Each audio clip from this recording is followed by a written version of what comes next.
बिस्मिल्लाहिर्रहमानिर्रहीम अस्सलाम वालेकुम। बैशा दा एक नवे व्लॉग दे नाल तुहाडी खिदमत च हाज़र आ। उम्मीद करदा कि तुसी भी ठीक होवोगे ते अल्लाह दी रहमत दे नाल अल्हम्दुलिल्लाह मैं भी ठीक हां। दोपहर दा टाइम आ ते मौसम बड़ा ही शानदार आ। हल्की हल्की बारिश होंदी पई आ ते मैं सोचेआ अपने बेलियां नाल अज गल ही कर लीए, क्योंकि कल सी 10 मुहर्रम ते मैं व्लॉग नहीं बना सकिया क्योंकि मेरे अम्मी अब्बू ने मैनू बाहर नहीं जान दिता। कल गर्मी भी बहुत सी ते वैसे भी 10 मुहर्रम वाले दिन गर्मी ज़्यादा होंदी आ ते अज आ गई 11 मुहर्रम। अज अल्लाह अपनी रहमत बरसा रहा वा। अल्लाह ने अपने पक्खे चलाए अज असी बड़े खुश हाँ। हल्की हल्की बारिश आ ते मेरा दिल बड़ा ही करन दिया कि मेरा दिल बड़ा करन दिया ट्यूबल दे नहावां जी। सवेरे कड़ाकड़ी धुप निकली सीगी ते हुण ते अल्लाह ने अपना ही ट्यूबल ला दिता।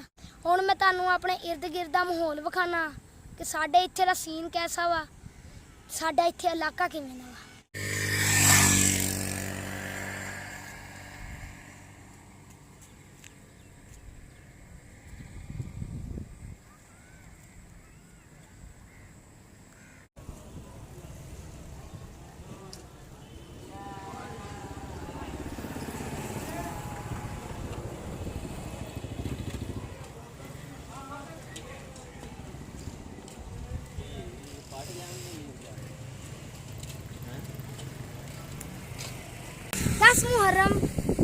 दस मुहर्रम का दिन साढ़े वास्ते बहुत ही अहमियत का हामिल दिन है। साडी तारीख विच इस दिन नूं बहुत ही वाक़ियात होए, जिन्हां दे विच सब नालों अहमियत का हामिल वाक़िया करबला वा। इस दिन साडे नबी हज़रत मुहम्मद सल्लल्लाहु अलैहि वसल्लम दे नवासे हज़रत इमाम हुसैन जिन्हां ने अपना पूरा खानदान कुर्बान कर दिता क्योंकि इस्लाम की सरबुलंदी का मसला सी। लेकिन जेड़ा वाक़या करबला ने सानू सबक दिता, असी उस सबक ते अमल पैरा है वा नहीं है कि असी हज़रत मुहम्मद सल्लल्लाहु अलैहि वसल्लम दे उम्मती नहीं है, असी उम्मती हैं। जेड़ी शरीयत साडे उत्ते फर्ज की गई असी उस शरीयत दे उत्ते अमल पैरा है वा नहीं है। की साडा फर्ज नहीं है कि जेड़ी साडे उत्ते सुन्नत ते हदीस फर्ज की गई असी उत्ते अमल पैरा होइए? साडा फर्ज आ, सानू उत्ते अमल पैरा होना ही पैना ते अगर असी ओदे उत्ते अमल पैरा नहीं होवांगे ते असी खसारे च।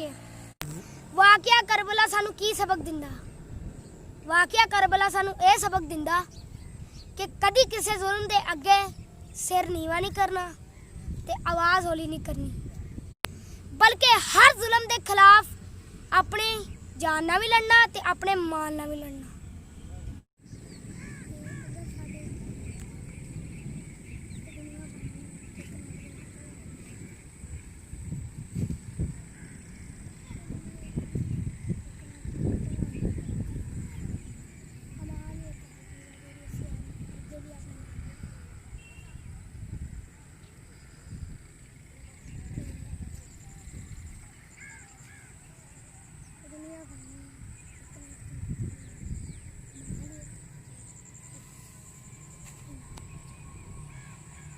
ये दुनिया फानी आ, एक ना एक दिन खत्म हो जानी ते अमाल ही एक ऐसी चीज़ है जिहड़ी असीं अगे भी अपने नाल लैके जानी।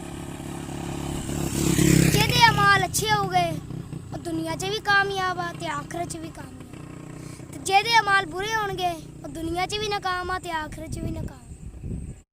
मेरे दोस्तों, वाक़िया करबला सानू इत्तेहाद दा सबक दिंदा, भाईचारे का सबक दिंदा ते जुल्म दे अगे डटे रहन दा सबक दिंदा। ते मेरी दुआ वा कि अल्लाह सानू कामयाब करे ते सानू अच्छे अमाल करन दी तौफीक अता फरमाए, आमीन।